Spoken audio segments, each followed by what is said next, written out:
بسم الله الرحمن الرحیم. به نام یاد خدا. السلام علیک یا رسول الله. السلام علی الحسین و علی آل ابن الحسین و علی اولاد الحسین و علی اصحاب الحسین.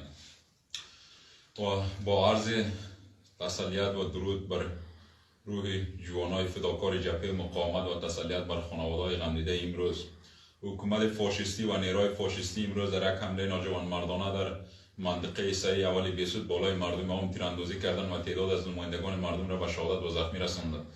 و گفتنی ما به این حکومت فاشیستی است و به مردم ملت قهرمان ما گفتنی دارم.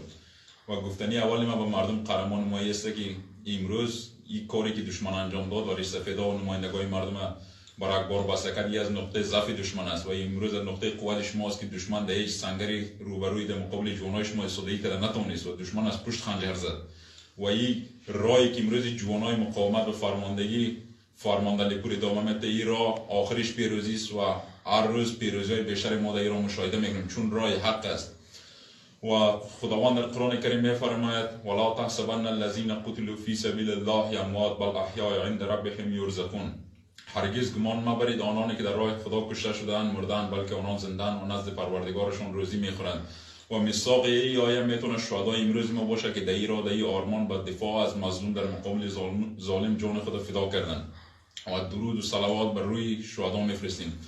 و گفتنی دیگه ما برای حکومت فاشیستی است که بسیار اشتباهی بزرگ کردی که دست به جنایت زدی. تو غافل از این که این ملت، این مردم، فلسفه و الگوی این مردم مکتب عاشورا است. مکتب عاشورا که امروز درس آزادگی و نهضت به خلق و بشر داد. این مکتبی که در این راه هزاران جوان امروز آماده فداکاری در راه اسلام است که در سال 61 هجری امام حسین علیه السلام با 72 نفر در مقابل سپاه یزیدیان زمان 30,000 سپاه یزید ایستادگی کرد و هرگز تسلیم نشد و در راه اسلام و آزادگی سر خود فدا کرد. و گفتنی دیگه بر مردم ما است که ما و شما باید انسجام و وحدت خود از این بیشتر محکمتر کنیم و با یک مشت واحد به دهان فاشیستا و غارتگرا بزنیم. همون طوری که جوانای شما، فرزندان شما در قالب لشکر فاتحون به تعداد 25,000 نفر در عراق و سوریه کمر یک از خونخوارترین گروه‌های توریستی جهان، یک از تابوت‌ها را شکست. و به شک شما ملت میتونید یک کاخ ستم، یک ارگ با آتش بکشید این فاشیستا را. و پیام دیگه ما به دشمنایی است که حتی از قماندانی امنیه میدان وردک تا ارگ ریاست جمهوری این جنایت به پاسخ نمیمونه. قطعا که هر لحظه این مورد هدف است فهمیده و جوانای جبهه مقاومت هدف قرار میده. تو را همراه نسل نابود میکنن. این خیانتی که امروز کردی، ایش شمشیری که از پشت سر علیه مردم تو استفاده کردی. و ما اینو برای مردم خود میگیم جوانا همین اکنون در غرب کابل آماده باش کامل قرار دارن و کوچکترین خطایی اگر از حکومت سر بزنه ما ارگ ریاست جمهوری را با آتش میکشیم و این کار قطعا انجام خواهیم داد. و این دشمن و این فاشیست ما را میشناسه و مردم ما را میشناسه. و شما مردم سربلند این را بدانید، همون نگاهی را که امروز دشمن به فرماندهی پور دارد در سال 1373 این نگاه را برابر شهید ما استاد عبدالعلی مزاری داشت که دشمن با تمام قوا امروز آمد تا نامی از مردم هزاره و حیثیت مردم و مذهب مردم نمانه. مگه امروز میبینیم چون حق بر باطل پیروز شد این مذهب از گذشته قویتر و این مذهب و این راه ادامه داره.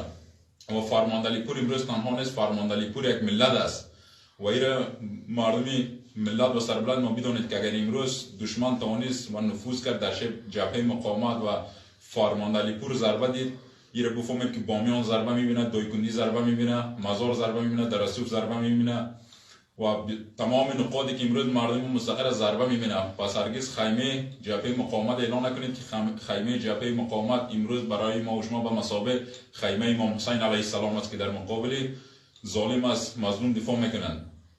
و گفتنی دیگه من برای مردم ما است که هیچ وقت این را فکر نکنید ما و شما با دادن چند شهید فهمیدید پیش دشمنای خود ما و شما ذلت ما و شما را نشان بده، در حالتی که مرگ با عزت بهتر از زندگی با ذلت است که را مولا و پیروی پیشوای ما و شما امام حسین علیه السلام میگه.